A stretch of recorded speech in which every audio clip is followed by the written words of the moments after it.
Hey guys, okay, I'm doing a quick video for any of my GAA players out there.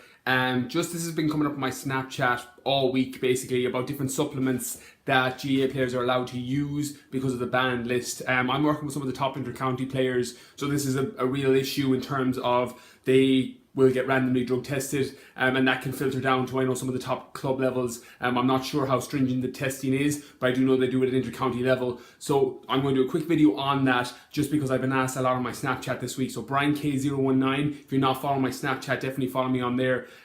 There are certain supplements that you will fail a drugs test with. So just be very, very mindful of it. Anything, just because you can buy it over the counter doesn't necessarily mean it's going to pass a drugs test.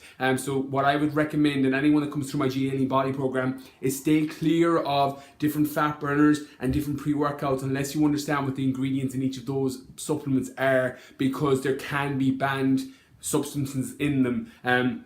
I remember the old Jack 3D had diethylmethylene 1.3, which is like an amphetamine, and that got pulled and banned, and people failed drugs tests because of it. The same with the old Craze, it had some form of amphetamine in it, so you've got to be very, very careful with those ingredients. That being said, things like caffeine are perfectly fine, so you can take your caffeine pills, you can take your theanine. The question came up when I put up my supplement stack of the creatine and caffeine and theanine that I'm taking. Theanine is an amino acid that can calm down your entire body, and when you take it with caffeine, it slows the release of caffeine, so you get a steadier energy release and a better mental focus and a clearer focus without an actual drop from the caffeine being too high.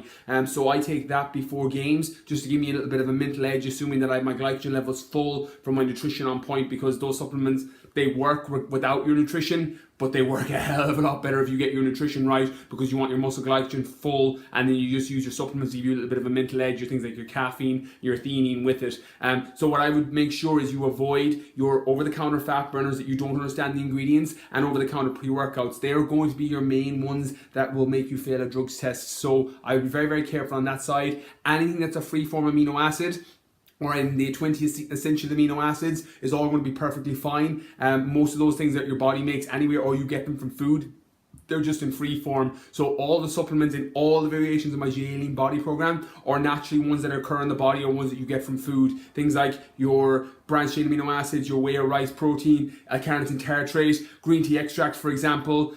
All of these are perfectly fine, and they're fine on the WADA list and any of the GAA lists, so you're not going to fail a drugs test from it. So takeaway point is, be careful of fat burners, be careful of pre-workouts, just because it gives you a crazy kick, and it works amazingly well. If you're afraid that you're going to fail a drugs test, you might on some of those ingredients. A lot of those aren't made for sports people. They're made for bodybuilders, they're made for high-end competitors that aren't drug tested, so you got to be aware of that as well. So just anybody that's afraid of that or worried about that, definitely keep an eye out on that and you'll be fine. Stick with your caffeine, stick with your free-form amino acids, and get your nutrition on point. That's what's going to move you to the next level. So I hope this video helps. If you're watching this on YouTube, please like and subscribe. If you're watching on Facebook, I'll be replying to your comments for the next 24 hours.